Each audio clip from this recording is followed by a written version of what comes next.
The COVID-19 pandemic has affected all small businesses in the U.S. Virgin Islands, but there is help to move your business forward. The Virgin Islands Small Business Development Center is available to assist entrepreneurs and small businesses. The VI SBDC is the territory's #1 resource for small businesses and is sustained by the University of the Virgin Islands and the U.S. Small Business Administration. The VI SBDC is nationally accredited and provides one-on-one advising, business education training, and technical assistance at no cost. Attend workshops by experts from both the public and private sectors. From idea generation to exit strategies, the staff at the VI SBDC are ready to assist you. So don't wait. Call, email, or visit them on the web at www.visbdc.org and Facebook, or simply download their mobile app on the Apple or Google Play Store. Just search VI SBDC. Discover how they can help your business grow and succeed. Good morning, everyone, and welcome to the VI SBDC Business Development Series. This webinar is designed to help USVI entrepreneurs find the essentials to plan, execute, and maintain a business. Today's presenter is VI SBDC Advisor, Ms. Mary Jo Williams. Mary Jo Williams has worn several hats during her career at the University of the Virgin Islands. She has held positions of human resources technician, financial aid counselor, student employment officer, business counselor and training coordinator, and network training coordinator at the VI SBDC. She is currently a business advisor and she works in the Virgin Islands network, hosted by UVI. Mary Jo has a Bachelor of Arts in Sociology, and she enjoys working with people to help them achieve their goals and dreams. Just a friendly reminder to put your questions in the chat so that they will be addressed either by the presenting team or in the chat later during the question and answer segment. A copy of the presentation is available upon email request to info@visbdc.org. We encourage you to take a few minutes after this training to fill out the survey that let us know how we are doing. Mary Jo, the floor is yours. Good morning, and thank you, Sharika, for that fabulous introduction. As she said, my name is Mary Jo Williams, and welcome to Starting a Business in the Virgin Islands. Our series is being sponsored by Oriental Bank, Banco Popular, and First Bank. And a secret is that Thursday evening at the Banco Popular Altoona branch, there will be business after hours. So it'll be a great networking opportunity for people that are in business, whether you're just starting a business, whether you're thinking about starting a business, whether you're in business and looking to go out of business. It's a great opportunity to meet and greet, and you might find just the right people that you need to talk to. All right.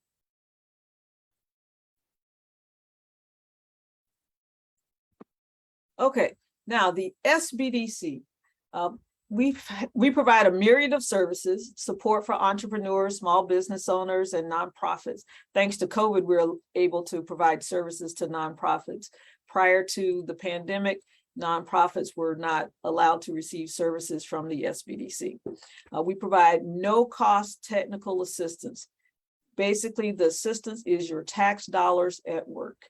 We get a small line item allotment from the Virgin Islands government through the legislature's line item allotment to the University of the Virgin Islands, and we get a major portion of our funding from the U.S. Small Business Administration. And that's why the SBDC is available to assist small business owners with no cost technical assistance. Now, the cool thing is you need to take advantage of that assistance. There are lots of small businesses out there that provide some of the same kinds of services, but you have to come up with X number of dollars to pay them for their services. At the SBDC, those services have, quote, already been paid for. So all you need to do is register in our portal to become a client, and we'll schedule an appointment with you and start providing services. And we also provide low-cost trainings. And one of our big trainings that's coming up is the Next Level Business Plan Writing course. It's an intense 10-week session, and it's being led by Mr. Daryl Edwards. He is professor extraordinaire. All of his students at UVI have always raved about how well he teaches and how he makes the complicated seem uncomplicated. And it's a very, very, very good course. It'll be on Wednesday evenings from 6 to 9, and it starts September the 21st. Now, the secret is if you register and pay for the course by August 31st, it will only cost you $100. If you register and pay after August 31st, and it's also by 3:30 p.m. If you register after that time, the price goes up to $150. No matter how you slice it, it's one of the best buys you'll ever get for your money. And you'll leave that class if you put in the work with a business plan that's ready to take your business to the next level. Now, the SBDC is here for your business, for all the stages of your business. If you're just thinking about starting a business, now's a good time to talk to us. If you're in the process of launching your business, talk to us. If you're growing your business, talk to us. If you need to reinvent your business, talk to us. You don't want to be like, say, like Blockbusters, and I'm not saying they were in this position, but you don't want to be a business that's in an industry that's changing and you miss the change. Like Blockbusters was renting videos and things moved to DVDs and then things moved to streaming. Well, you don't want to be the business that's renting DVDs when things have moved to streaming. So you want to subscribe to your industry periodicals so that you can keep up with the trends in your business. But the SBDC is here to help you if you need to work on reinventing your business. And then there's also the exit strategy. And you should be thinking about how you're going to go out of business, even as you go into business. And I know people scratch their heads and think, well, why am I going to think about going out of business when I'm just trying to get into business? Because that'll determine how you set things up. Or do you want to start the business and after 3-4 years, sell it to somebody else because you just love the thought of starting new things? Do you want to start a business and will it to your children? So you want to be in it for the long haul? Or are you starting a business so you can go out of business because you want to retire and go do something else? Or are you just going to close down the business when you're tired of doing the business? So think about how you're going to get out of business even as you go into business. And the SBDC is here for the life of your business, from inception all the way to exit strategy. And as long as you qualify as a small business, we're here to help you. Okay, our services. We have a myriad of services. We provide assistance with business plans, as I mentioned earlier, with the business plan writing course, which obviously has a fee associated with it. But you can write your business plan without doing the business plan writing course. Okay, we will help you with the process. We'll provide you templates. We'll review what you've written, but we will not write it for you. You have to write it. You have to come up with the information that goes into it. We'll help you put it in a fashion that it's acceptable. If you're looking for it to just be your roadmap, like it should be, the roadmap of what you're doing and how you're doing it, that's one look that it needs to have. If you're looking to use a business plan as a financing tool to present to a potential lender, then it might need to have a few extra bells and whistles, and we can help make sure that you dot all your I's and cross all your T's so that you have it in place for that. Help with financial analysis. A lot of times people are not real keen on the numbers, so we help you to look at the numbers and make sense of them. We can assist with marketing, and we can also assist with loan application assistance. One of the things that the SBDC does not do is we do not lend money and we do not give grants. We help you with the paperwork, but we're not in the money lending or the money granting business. Okay. And if you have any questions, you can put them in the chat and we'll address them at the end. At the end. Okay. Now, we refer to ourselves as a small but mighty. As you heard in the video, we're nationally accredited as an SBDC, and there are over 750 SBDCs throughout the country. And out of those 750 SBDCs, there's some that are in really small states and territories. And we're one of those really small states and territories. So at the national level, we call ourselves a small but mighty, but we pack a big punch for a small organization. And if you look at the slide, it shows our economic impact through June 30th of 2021. And we operate on a program year, so the statistics through June 30, 2022 aren't quite yet available.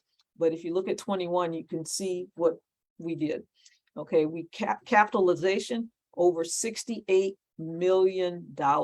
That means businesses put in that into their business, or they got loans for that amount, or they got grants for that amount, and the SBDC was involved in helping them to do that. Over 3,500 jobs were supported. Over 1,100 different clients were served. We provided over 8,000 hours of one-on-one advising and over 260 training events. Now, one of the good things about COVID is it allowed us to provide more training events. We're doing things virtually. So when we would have done 2 to maybe 8 trainings a month pre-COVID, sometimes we've done like 15, 20 trainings in a month since COVID. So we can provide a lot more training events because we can link to some of those other SBDCs and share the information.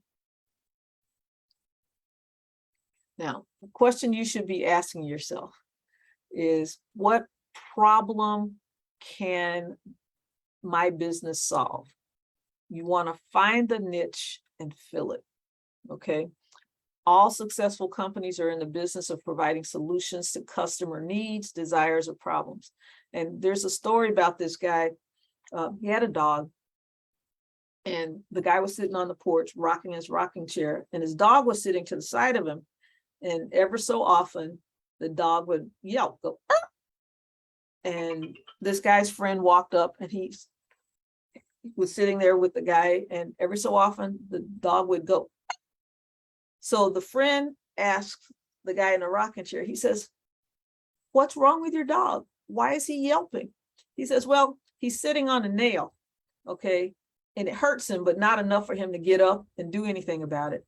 So every so often he'll go." So what a business is supposed to do is find that nail that's chooking the public and unchook them, help them to solve that problem. And when you do that, you want to provide a solution that you can deliver consistently, okay?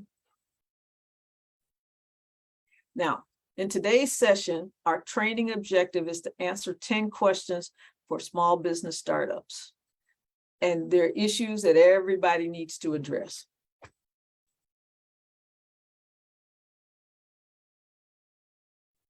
The 10 questions for business startups, and I'm going to read through the 10 questions and then I'll go back and elaborate on each one. Is starting a business right for me? Number 2, do I have the money and time to start a business? Number 3, where do I start? Number 4, what type of business structure is best for me? Number 5, what permits and/or licenses do I need? Number 6, who are my customers? Number 7, why do I need a business plan? Number 8, how do I or can I fund my business? Number 9, what records do I need to keep? And last but not least, number 10, where can I go for help? And we'll start with number 1. Is starting a business right for me? You have to ask yourself these questions. Why am I doing it?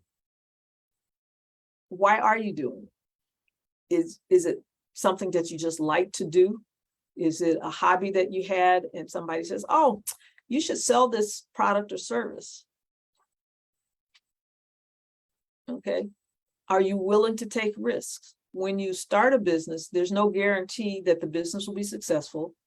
And unfortunately, we cannot guarantee that just because you work with the SBDC, your business is going to be successful.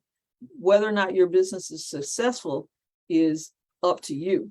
Okay, but the SBDC can provide assistance to help you dot all your I's, cross all your T's, and look at things that you might not have thought of as you go through the process of starting and operating a business.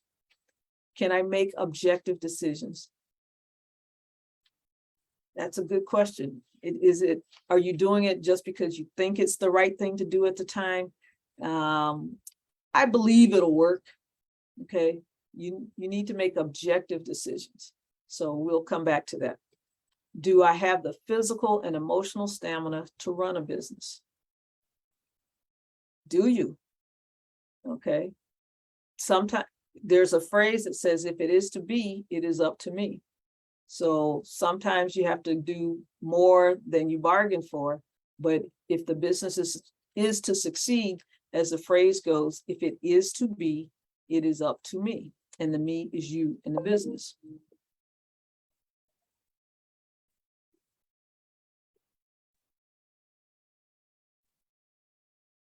Okay, now, how well do I plan and organize?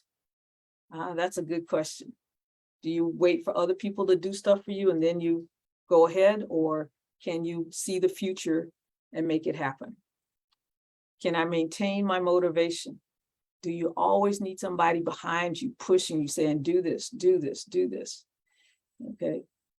Can I blend the business with family? Well, the business is like a baby, and it requires a lot of time and effort. So can you blend having this business with continuing to have your family? Do I possess one or more of the following? Money management skills, industry experience and or support, technical experience and or support, and subject matter expertise. Sometimes if you don't have the subject matter expertise, you can buy that. But in the beginning, you may or may not have monies available to do that. So you have to think about it. Do you have money management skills, industry experience and or support, technical experience and or support, or subject matter expertise? And a lot of times people start businesses because they have subject matter expertise.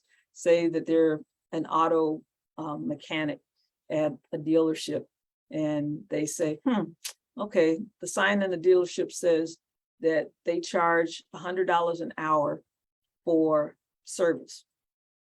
And I'm the mechanic in this dealership, and I only make $25 an hour. So I'm going to start an auto mechanic business of my own and keep all of that money. One of the things that mechanic doesn't realize, or may not realize, is that all of that $100 doesn't go to the dealership to keep. It goes to take care of a lot of things that that auto mechanic at $25 an hour doesn't have to worry about. But we'll talk about that later.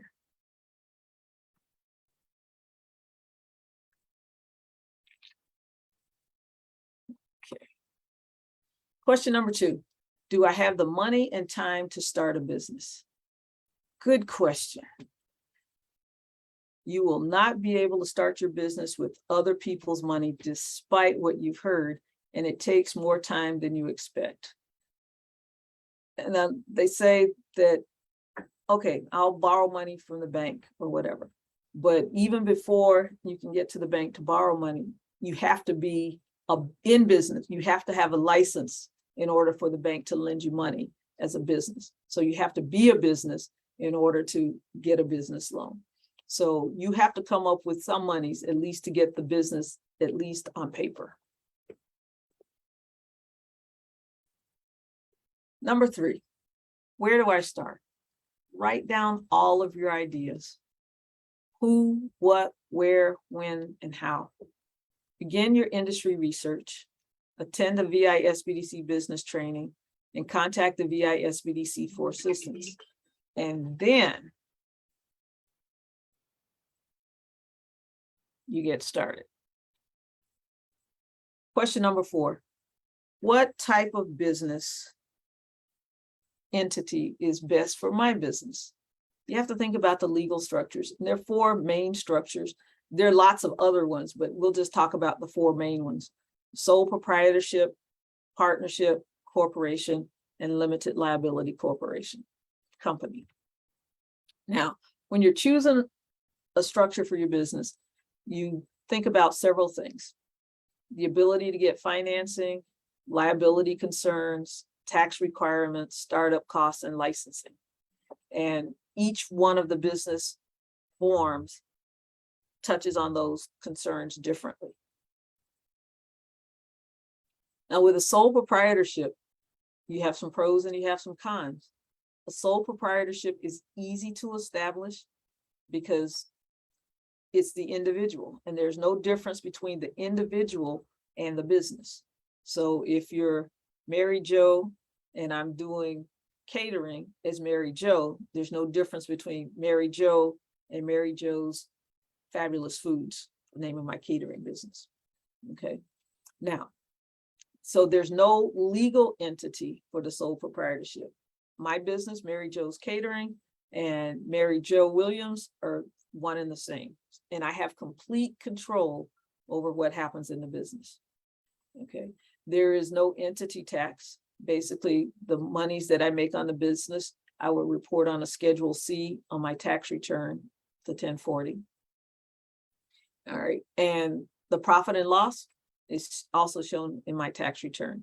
Now, one of the interesting things is there's unlimited liability, which means if somebody decides to sue my company, Mary Jo's Catering, that's the same as suing me for my big house up on the hill. So everything is at risk because there's unlimited liability when you're set up as a sole proprietorship.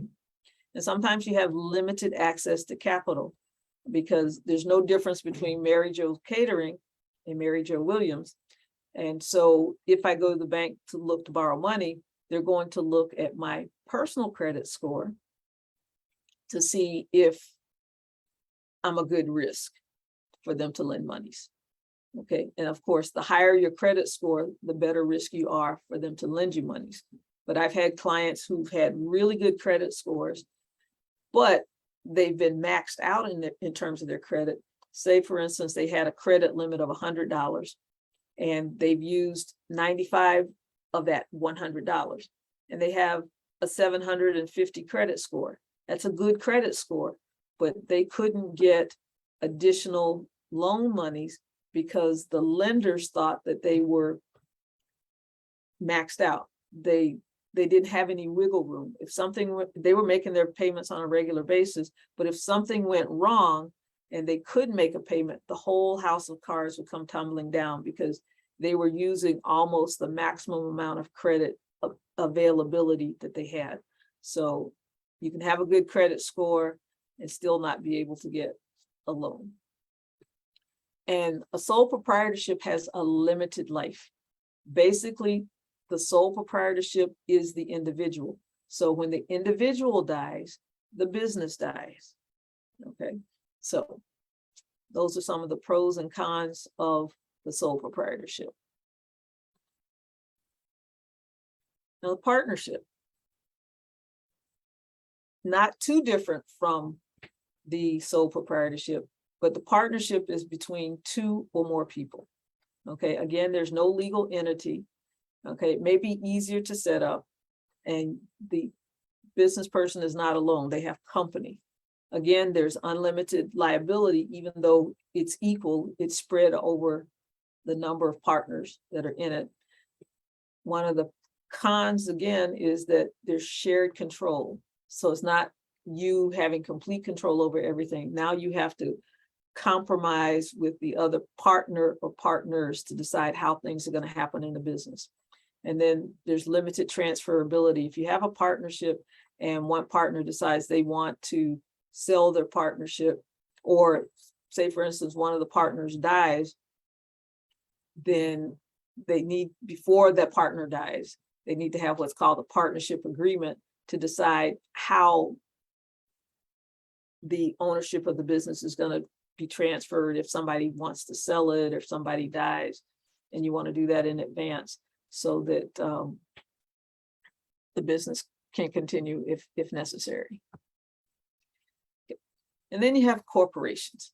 Lots of people talk about corporations, and there are good reasons to have corporations. One of the reasons to have a corporation is because it's a separate legal entity. it's considered a person separate and apart from the people that establish it. Okay, and there's limited liability for the people that establish it. Okay, and it can be set up to have an unlimited life, so it can operate in perpetuity. Whereas if one of the individuals dies in a sole proprietorship, the business technically ceases. But in a corporation, if one of the individuals that set up the corporation dies, that doesn't affect the life of the corporation. And it's easier to raise capital because the corporation now is the entity that's trying to raise capital, and how credit scores are set up for businesses is different from how credit scores are set up for individuals. So it could be easier for the corporation to raise capital. The corporation can sell stock in the company to raise capital because people think it's a good company to be a part of, so they'll buy stock. And then there's case history. It has a history of how things have run. There's history in the courts in terms of how issues have been settled with corporations. So it's a good way to go. Now, some of the cons of a corporation: increased administration. It costs more to set up than a partnership or a sole proprietorship. So there's more paperwork, there's an increased cost, but a lot of times the pros outweigh the cons for the corporation. Now, the flavor of the day for most businesses is the limited liability company. It has a lot of the advantages of the corporation. Okay. It's easier to administer, has a flexible tax structure. Okay.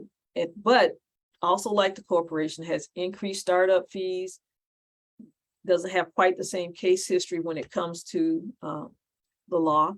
And every state has different requirements for the limited liability company.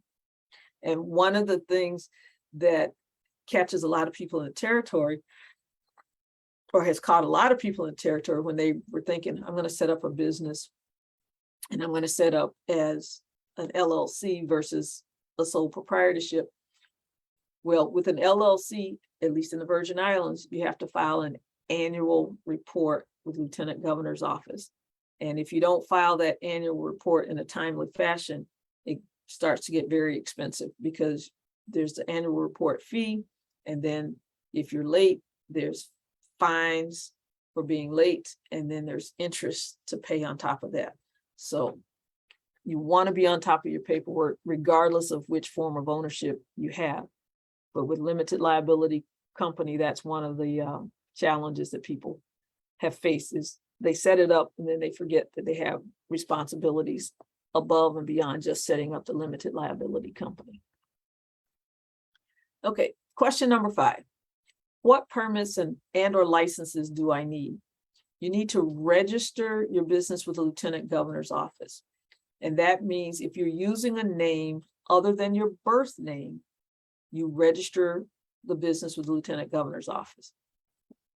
And you do that on their website, ltg.gov.vi, and then you go to the link that takes you to corporations and trademarks. And how much it costs to register will depend on your form of ownership. If you're registering, if I register Mary Jo and I'm just doing baking, and I'm doing baking as Mary Jo, I don't have to register that name as a sole proprietor.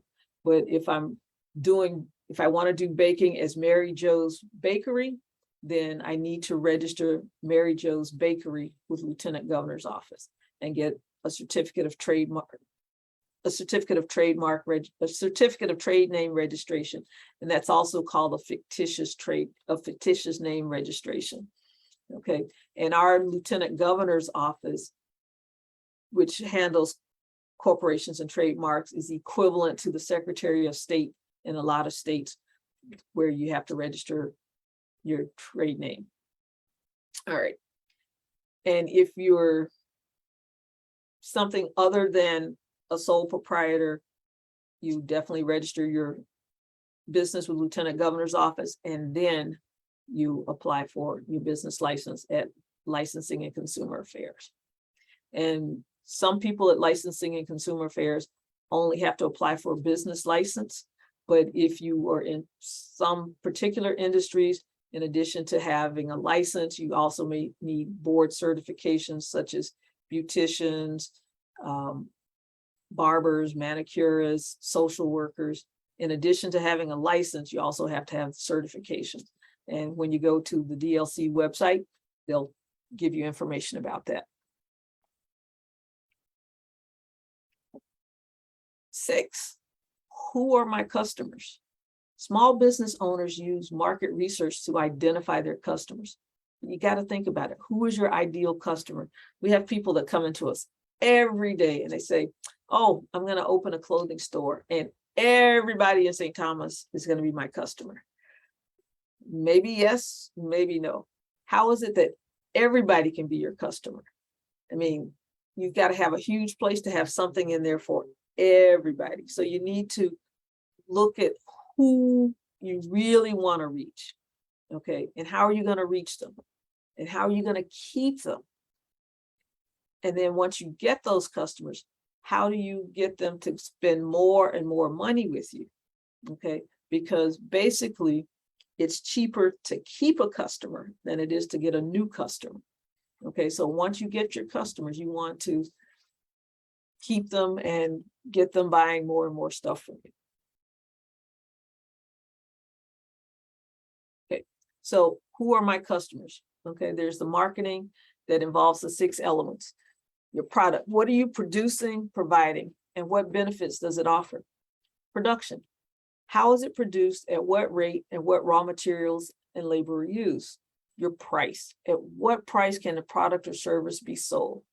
Promotion, how will potential customers know about your product or service? And place, where's the business located and what distribution channels will be used? And the perception, how should the customer see the business and the product or service provided? And last but not least, what is my niche in the market? Okay, now, an example I use often, I won't call any names, but say there are 2 different hotels on St. Thomas. One has a bed for $100 a night and another one has a bed for $500 a night. Now, in my guesstimation, the hotel that has the beds for $500 a night has a higher occupancy rate than on average than the hotel that has beds for $100 a month, $100 a night. And when I ask people why they think that is, they say service, expectations. So you don't necessarily have to be the cheapest in the market in order to do well. Okay. And so that's a thing that you have to consider. And what is my niche in the market? What particular customer are you trying to service? Okay, you can say, yes, I'm going to open a clothing store and everybody's going to be my customer. Okay, but you're going to have baby clothes from newborns to what an octogenarian would want. That's a wide spectrum, and that's a lot of inventory. So you might want to narrow it down to say, oh, I'm going to cater to the people that are 12 to 16. That really narrows the market, and then it really makes it easier to focus on what products and services to carry. So you have to think about all of those things when you're looking to see who your customers are. What kind of monies do they have to spend? Now, a lot of people have overlooked the market of people that have disabilities, but people that have disabilities have huge, as a group, have a huge amount of disposable income. And if you have a brick and mortar store, is your store accessible so folks in a wheelchair can come in? Are the aisles wide enough for them to maneuver? Or are you limiting your products and services to people that can walk up 3 steps to get into your business to buy whatever products and services that you have? So you need to look at your market, make sure that you're not leaving any money on the table, but you don't want to be so broad in terms of who you think you can serve that you can't serve anybody well. Okay. How will I market to my potential customer? Good question. You're going to use a good old-fashioned newspaper, but there's some people that they rely on the newspaper for their information. So depending on what you're marketing, that might be a good angle to go on. Are you going to use radio? Well, here in the territory, radio's still a pretty good way to get your word out about your products and services. Online marketing, hey, that's one of the latest craze. It's relatively inexpensive and you can do a lot of marketing and reach a lot of people online. But again, you need to focus in on who your customers are going to be. And then social media, it's there for the taking.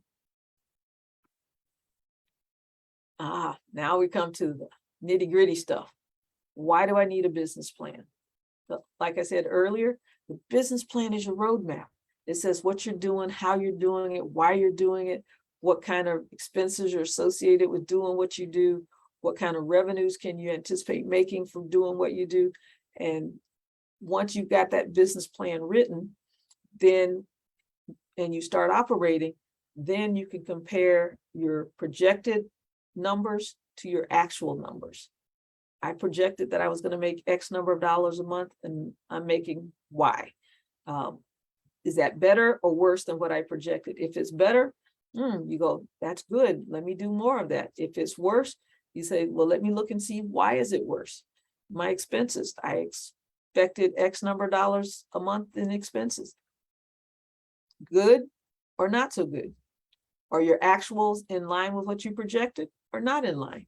If they're in line, great, continue. If they're not in line, figure out why they're not in line. Did the goods and services from your supplier, because of supply chain disruption, did the cost go up?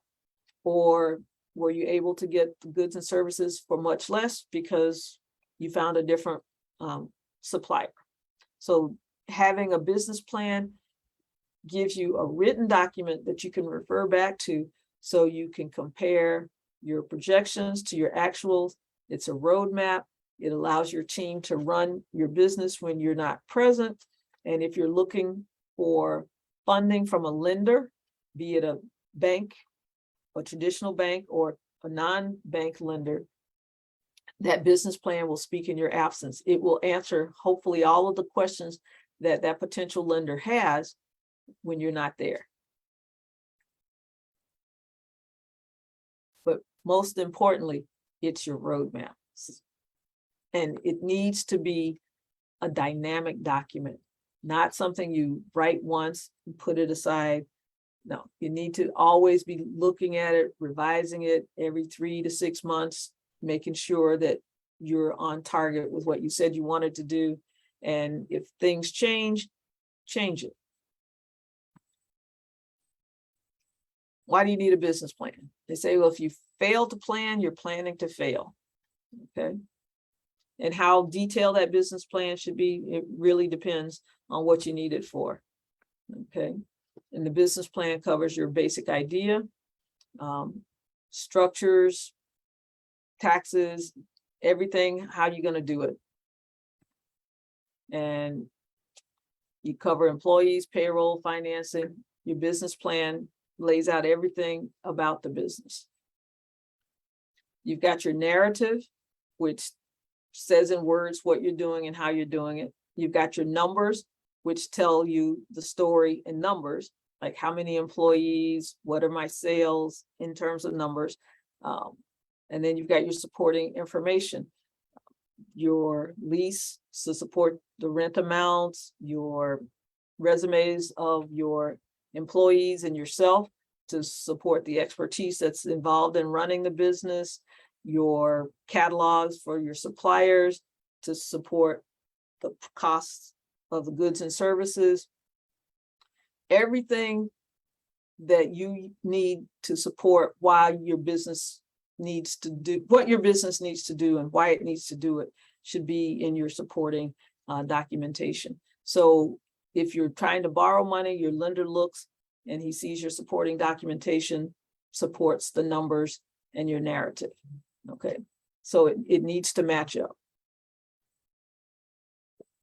And you got some tips from the pros.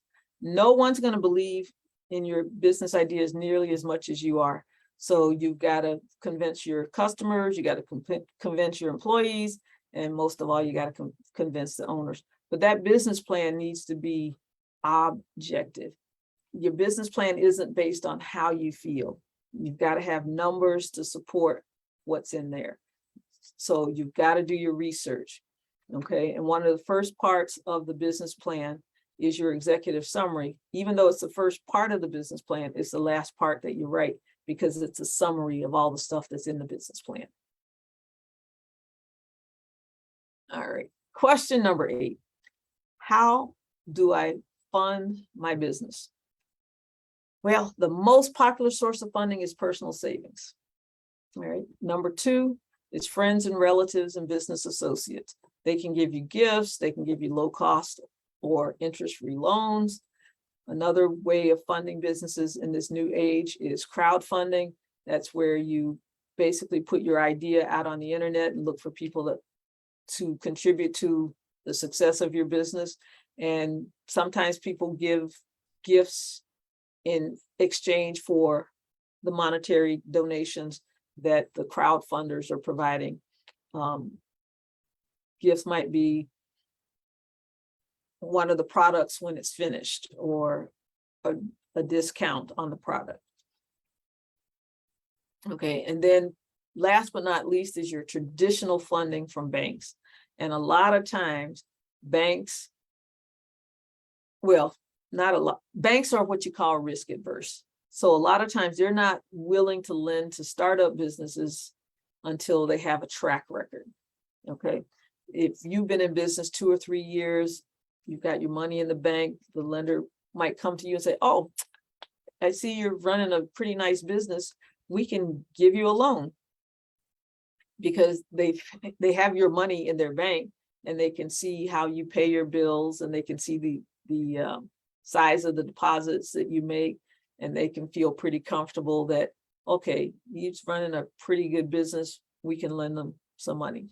But banks are risk adverse because the money that they have to lend is not theirs. It's your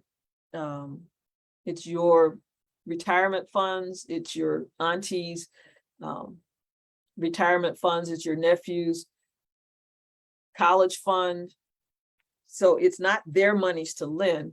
So they're very strict in terms of making it available to people. Because if you look nowadays at what the bank is offering you for your savings, the interest rates are really, really low.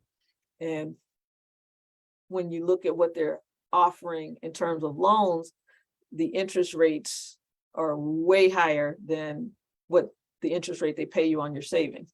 Because out of the loans, the monies that they make on the loans, they have to pay for the real estate where the bank exists. They have to pay for their employees. They have to pay for all those nice promotional gifts that they give you. So they're very cautious about lending money to businesses, especially to startup businesses. It's not to say that a startup business cannot get a business loan. It's just that you have to jump through some hoops, and that's just how it goes. But it is still an option. Now, there's no such thing as free money to start a business in general. The SBA, at least from the government, the SBA does not give grants to start small businesses. The SBA and a lot of other government agencies do give grants for other purposes, but not to start small businesses. Okay, no free money. All right. Now, if you have to borrow money, you need to be aware of what's called the 5 C's of credit. Okay. And the 5 C's of credit are character, capacity, capital, collateral, and conditions. Credit, and in terms of character, it's your credit history. They basically look at your credit score with the 3 major credit reporting agencies: Experian, TransUnion, and Equifax. Okay. Now, the better your credit score, the cheaper it is for you to get credit, or the lower your interest rates generally. Okay, and basically in terms of your credit history, they're looking at if you repaid your loans as agreed. All right, and capacity is the ability to repay the loan, the debt ratio, and the cash flow. How much you owe, what kind of monies you're bringing in. They look at all of that. Capital, accounts receivables, and cash flow. Okay, collateral, reasonable business equity. And with collateral, say if the bank is lending you money, they want to know they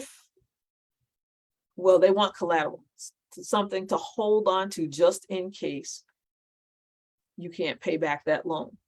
And say, for instance, you had a piece of property that was valued at $100 and you had a loan and you wanted a loan for $150. Well, the bank is going to say that your piece of property for $100 is not enough collateral for a $150 loan. Okay, because there's some expenses associated with liquidating that property in order to pay off the loan. So your collateral generally has to be valued more than the loan in order to provide enough monies for the bank to pay off your loan if you default on it after they've covered the expenses of liquidating the collateral to pay off your loan. Now, one of the cool things about collateral is the best form of collateral as far as the bank is concerned is cash. So if you've got a CD or cash sitting in the bank, they will willingly put a hold on that cash and lend you money against it. That's a real nice secured loan. So if you have a loan for $100 and you've got a $100 CD, the bank will hold your CD for $100 and probably give you the loan for $100. Now, the thing is, you'll have to end up paying more than $100 for the loan because you have to pay interest. But at least the bank knows it's not going to lose any monies because it has a $100 CD and the loan that they're giving you is for $100. Okay, and the conditions. You have to think about the conditions in the economy and the purpose of the loan. Like right now, things are crazy. The interest rates are going up. If you were looking to buy a piece of property, properties are scarce. So it's a seller's market. So because there's so few properties available. So you have to look at the conditions, and that's what the banks look at when they look to lend you monies, and they look at the industry that you're in when they're lending you monies or when you're trying to borrow money, so that they can say, well, that industry looks like it's slumping right about now. So we're not all that keen on lending people monies to go into that industry. So there are lots of things to look at, but the 5 C's of credit, take it to heart. All right. What record should I keep? Oh my goodness. You should keep almost everything. Okay. Journals and ledgers, checkbook, registers. And I know these days a lot of people don't do checkbook registers, but you really should keep checkbook registers when you have a business, because when you have a business, you want to have a paper trail. You want to keep your receipts. You need to track what people owe you. You need to track what you owe people. You need to record your sales. You need to track your inventory, keep your cash receipts, keep track of your cash disbursements. And remember that all financial records are historical documents. Now, and there's some industries where people don't traditionally keep very good records. And then when it comes time to want to borrow money, it's really hard for them to get a loan because they cannot document, or they don't have the supporting documents to support the kind of loans that they want to borrow. Okay. And records are required to prove income, deductions, profit and losses for each year. Software helps you to track those finances and expenses. Use a good filing system to track business-related expenses for deductions. Keep accurate records. And most importantly, keep your personal funds separate from your business funds. Keep your business expenses separate from your personal expenses. Do not use your personal checking account to pay business expenses. More importantly, don't use your business account to pay your personal expenses. Okay. You want to maintain that record keeping system, pay by check, credit card, debit card, get receipts and save them. Now, when I was a child, and that probably will give you a hint of how old I am, when you got a receipt from a business, it was a paper receipt and it didn't fade with age. And nowadays, when you get a receipt, it's on what's called thermal paper. And if you rub it, it'll disappear. If it exposed to light, it'll disappear. If you leave it in a folder, after time you pull it out, it's disappeared. Back in the day, thermal paper was the exception. Today, it seems to be the rule. So you can keep a digital copy of that receipt, because that digital copy of the receipt is just as good as the paper receipt. And on your receipts, you want to make notes as to what the items were, because sometimes receipts just say item, and that doesn't help. You need to document what item, so that if it's questioned on a tax return, then you can say what it is. And when you're putting things down in your record so you can accurately account for the expenses of running your business, was the item a supply or was the item a piece of equipment? You need to categorize it appropriately so that it can be put in the proper category. So as you run your business, you'll know, you have a good idea of what your expenses are for running that business. One of the people not to forget, or one of the agencies of the government not to forget, is the Bureau of Internal Revenue. They're there to help you as well as to collect monies from you.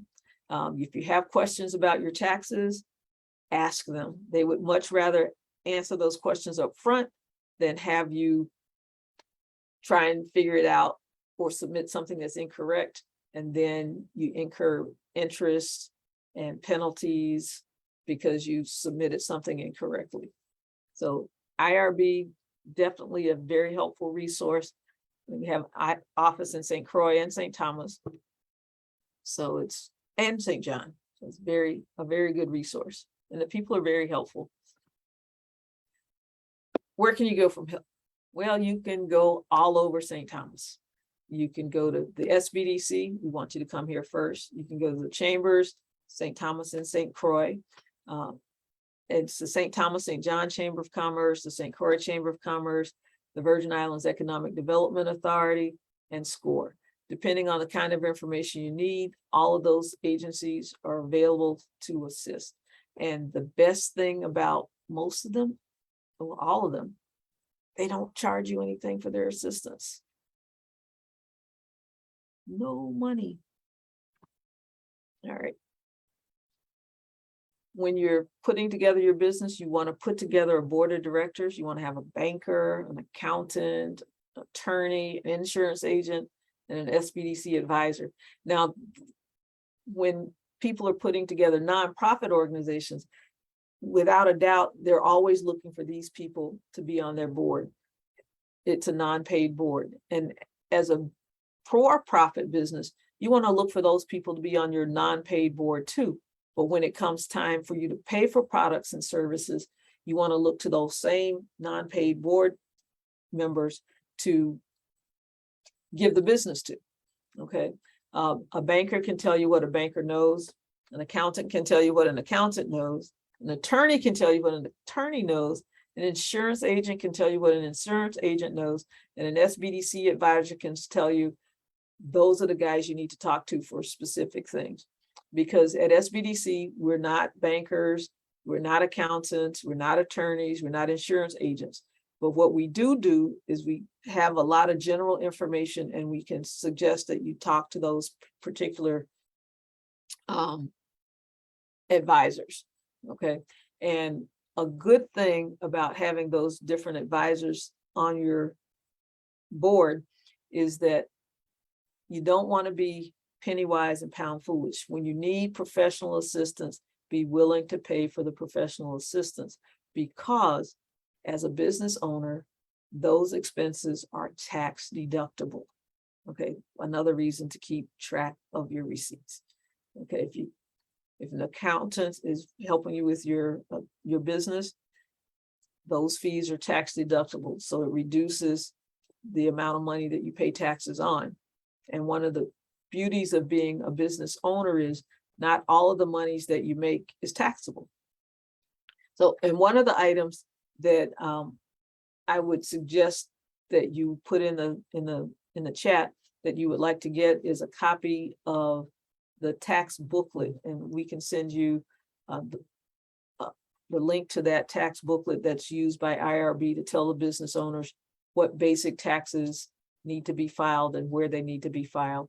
And I think a lot of people don't think about taxes when they're starting their business, but it is not after you've made money that you need to know what taxes to pay. You need to know before you make money what taxes you need to pay and when you need to pay them and where you need to pay them. All right. Now, next step, review today's workshop, begin your business plan, have your questions ready, and then contact us. Set up an appointment so we can help you with your business.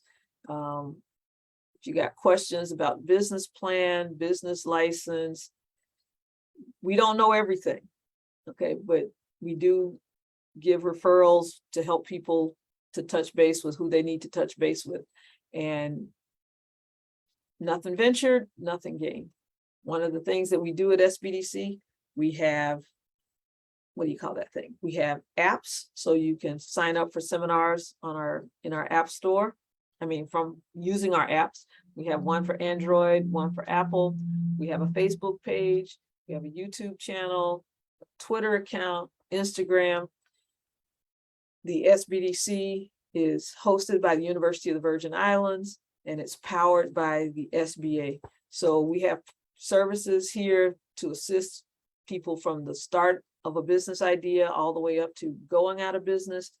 And we're here to serve you. Our office hours are 8:30 to 4:30, Monday through Friday. However, if those hours don't work for you, call us and we'll work around your schedule. Okay. And with that, I'll turn control of the session back over to Ms. Sharika Industrious.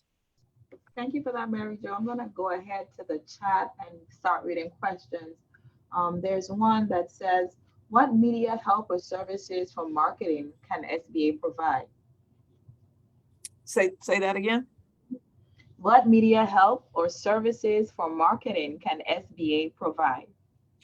Well, the SBDC, in addition to having staff on St. Thomas and St. Croix, we also have some contractors that have some expertise in media. So we can, when you register to become a client at the SBDC, we can link you with some of those contractors, and they should be able to help you. Okay, awesome. And then I have some persons requesting a copy of the tax booklet. Okay, we can do that. We can actually send, we can probably actually send that to everybody. Yeah, we'll send that to everybody that registered. And then there's another question. Where can we sign up for the business model course mentioned in the beginning? I think that's next level. Next level. It's available on our training portal. So where you would sign up, if you go to the www.visbdc.org website, click on the training tab, select training seminars, and you'll see it populate. So you can go ahead and register, and you need to go to the UVI cashiers in person, whether on St. Thomas or St. Croix, to make the payment for the course. And remember, if you pay before the 31st, by 3:30 on the 31st of August, it's only $100. And after that time, it's $150. And if you're like me, save all you can. And while the questions populate, let me just say a few words. The SBDC has so much more in store for USVI small businesses. Visit our website at www.visbdc.org. Download the VI SBDC app on your mobile device from the appropriate app store. Like and follow us on Facebook, Instagram, Twitter, Google My Business, and subscribe to the VI SBDC YouTube channel for new uploads of on-demand webinars, such as what happened today. In terms of upcoming webinars, on September 7th, we have SCORE with how a small business can dominate his or her market position, and that's going to be from 6 p.m. to 7:30 p.m.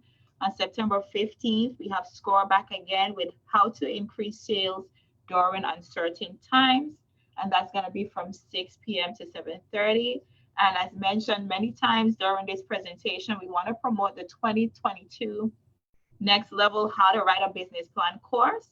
It officially starts in September 21st, and those sessions are going to be from 6 p.m. to 9 p.m. The classes are virtual, so you're going to sign on to Zoom and do those sessions, and one or two may be in person, so you can get to interact with the instructor, Mr. Darrell Edwards. Okay. Sounds good to me. Awesome. So I guess we don't have any questions. Mary Jo, you did an awesome job, and thank you everyone for attending. And on behalf of the VI SBDC Virgin Islands Network, we want to tell you have a good day and go ahead and take full advantage of what we have to offer. Visit our website, our social media platforms, sign up for trainings, and engage. Okay, and I just put the tax structure booklet in the chat, so you can copy that link, but we'll also send it out to everybody that registered via email.